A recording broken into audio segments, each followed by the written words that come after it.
کیا آپ یقین کریں گے کہ آج بھی دنیا میں لاکھوں لوگ ایک ایسے شخص کی نسل سے ہیں جس سے پوری دنیا خوف کھاتی تھی؟ یہ شخص تھا چنگیز خان۔ 13ویں صدی میں چنگیز خان نے ایسی فتوحات حاصل کی کہ اس کی سلطنت ایشیا سے یورپ تک پھیل گئی۔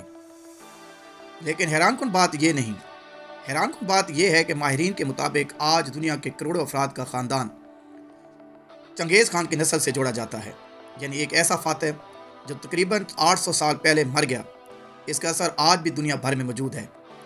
اس لیے چنگیز خان کو تاریخ کا سب سے بااثر شخصیات میں شمار کیا جاتا ہے۔ اگر آپ اس دور میں ہوتے تو کیا چنگیز خان سے ملنے کی ہمت کرتے؟ کیا آپ جانتے ہیں کہ چنگیز خان کے والد کی موت کیسے ہوئی؟ جب تیموجن، جو بعد میں چنگیز خان کہلایا، صرف 9 یا 10 سال کا تھا تو اس کے والد یوسگئی اپنے بیٹے کی منگنی کروا کر واپس آ رہے تھے۔ راستے میں ان کی ملاقات تاتار قبیلے کے لوگوں سے ہوئی۔ انہوں نے یسگوئی کو مہمان سمجھ کر دعوت دی، لیکن جب انہیں معلوم ہوا کہ وہ ان کے دشمن ہیں تو روایات کے مطابق انہوں نے ان کے کھانے میں زہر ملا دیا۔ یوسگئی کسی طرح اپنے گھر پہنچے، مگر چند دن بعد ان کا انتقال ہو گیا۔ والد کی موت کے بعد تیموجن کا خاندان تنہا اور بے سہارا رہ گیا۔ یہی سخت بچپن بعد میں اسے دنیا کے طاقتور ترین فاتحوں میں سے ایک بنانے والے عوامل میں شمار کیا جاتا ہے۔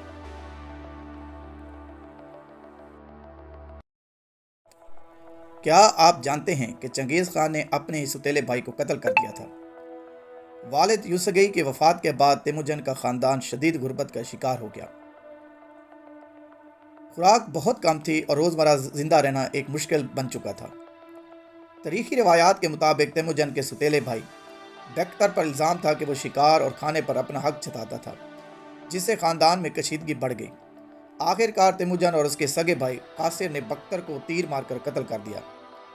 بعض مورخین کے مطابق یہ صرف کھانے کے جھگڑا نہیں تھا، بلکہ خاندان کی قیادت اور اختیارات کا معاملہ بھی تھا۔ چنگیز خان اپنے قبیلے کا سردار کیسے بنا؟ والد کی موت کے بعد تیموجن، جو بعد میں چنگیز خان کہلایا، کا خاندان تنہا اور بے سہارا ہو گیا۔ کئی سال تک اس نے غربت، بھوک اور دشمنوں کا سامنا کیا۔ جوان ہونے کے بعد اس نے اپنے وفادار ساتھی جمع کیے، مختلف قبائل سے اتحاد کیا اور اپنے دشمنوں کو ایک ایک کر کے شکست دی۔ سن 1206 میں منگول قبائل کے ایک عظیم مجلس، جسے قرلتائی کہا جاتا ہے، منعقد ہوئی۔ اس مجلس میں تمام بڑے قبائل کے سرداروں نے تیموجن کو اپنا رہنما تسلیم کیا اور اسے چنگیز خان کا لقب دیا، جس کا مطلب عام طور پر عظیم یا عالمگیر حکمران سمجھا جاتا ہے۔ اس لمحے سے ایک نئے دور کا آغاز ہوا اور چنگیز خان نے منگول سلطنت کی بنیاد رکھی، جو بعد میں تاریخ کی سب سے بڑی زمینی سلطنت بن گئی۔ کیا آپ جانتے ہیں کہ چنگیز خان نے دنیا کی سب سے بڑی مسلسل زمینی سلطنت کی بنیاد رکھی؟ اس نے سب سے پہلے منگولیا کے تمام قبائل کو متحد کیا، پھر شمالی چین کے بڑے حصے فتح کیے۔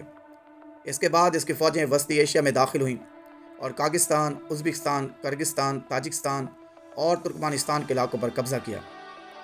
اس نے خوارزم سلطنت کو بھی شکست دی، جس کے زیر اثر آج کا ایران، افغانستان اور مغربی پاکستان کے بعض علاقے بھی آتے تھے۔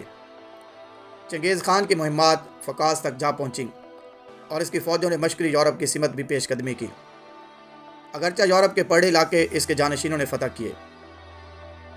کیا آپ جانتے ہیں کہ چنگیز خان ہندوستان کی سرحد تک آیا لیکن حملہ نہیں کیا؟ سن 1221 میں خوارزم سلطنت کے حکمران جلال الدین مکبرانی کو شکست دینے کے بعد چنگیز خان دریائے سندھ تک پہنچ گیا۔ جلال الدین دریا عبور کر کے ہندوستان میں داخل ہو گیا، لیکن چنگیز خان نے اس کا پیچھا نہیں کیا۔ مورخین اس کی کئی وجوہات بیان کرتے ہیں: شدید گرمی اور مرطوب موسم، گھنے جنگلات، ہاتھیوں پر مشتمل ہندوستانی افواج، اور یہ کہ اس وقت اس کی توجہ اپنے وسیع سلطنت کے دوسرے محاذوں پر بھی تھی۔ اس لیے چنگیز خان خود ہندوستان کے اندر بڑی فوج لے کر داخل نہیں ہوا۔ کیا واقعی چنگیز خان نے کروڑوں لوگوں کا قتل کیا تھا؟ اس کا درست جواب کسی کے پاس نہیں۔ جدید مورخین کے مطابق چنگیز خان کی فتوحات اور اس کی جڑی جنگوں، قتل عام، قحط اور تباہی کے نتیجے میں تقریباً 2 سے 4 کروڑ افراد ہلاک ہوئے ہوں گے۔ اس زمانے میں دنیا کی کل آبادی تقریباً 40 کروڑ تھی، اس لیے انسانی تاریخ کی سب سے بڑی خون ریزی فتوحات میں شمار ہوتی ہیں۔ تاہم یہ اعداد و شمار اندازے ہیں، کیونکہ 13ویں صدی میں مردم شماری اور ریکارڈ رکھنے کا نظام آج جیسا نہیں تھا۔ کیا آپ جانتے ہیں کہ دنیا کے عظیم فاتح چنگیز خان کی موت کیسے ہوئی؟ حیرت کی بات یہ ہے کہ آج تک اس کی موت کی اصل وجہ یقینی طور پر معلوم نہیں۔ سن 1227 میں وہ مغربی شیعہ کے خلاف مہم کے دوران وفات پا گیا۔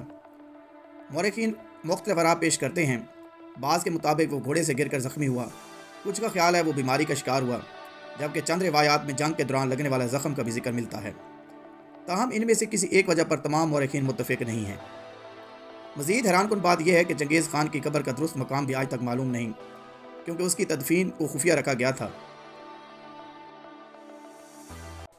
کیا آپ جانتے ہیں کہ دنیا کے مشہور فاتح چنگیز خان کی قبر آج تک دریافت نہیں ہو سکی؟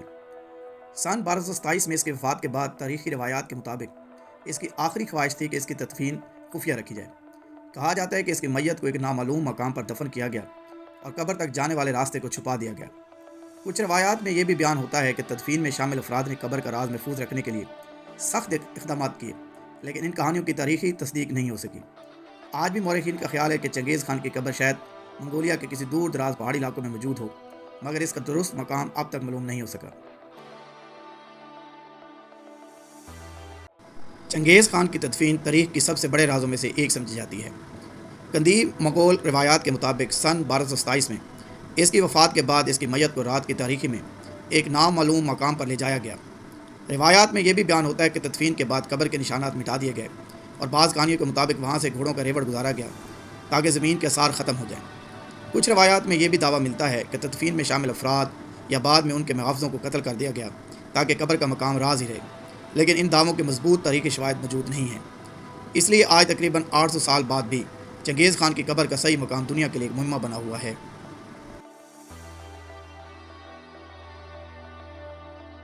کیا آپ جانتے ہیں کہ دنیا کی سب سے بڑی مسلسل زمینی سلطنت آخر کار کیسے ختم ہوئی؟ سن 1227 میں چنگیز خان کی وفات کے بعد اس کی سلطنت اس کے بیٹوں اور پوتوں میں تقسیم کر دی گئی۔ ابتدا میں یہ تمام حصے ایک دوسرے کے ساتھ تھے، لیکن وقت گزرنے کے ساتھ ہر حصہ تقریباً خود مختار ہو گیا۔ اندرونی اقتدار کی لڑائیاں، جانشینی کے تنازعات، بغاوتیں اور وسیع سلطنت کا انتظام مشکل ہونا اس کے زوال کی بڑی وجوہات بنی۔ چین میں قائم منگول حکومت کو 1368 میں ختم کر دیا، جبکہ وسطی ایشیا اور مشرقی یورپ میں منگول ریاستیں بھی ایسا ایسا کمزور ہوتی گئیں۔ یوں چند صدیوں میں دنیا کی سب سے طاقتور سلطنت کئی الگ الگ ریاستوں میں بٹ کر ختم ہو گئی۔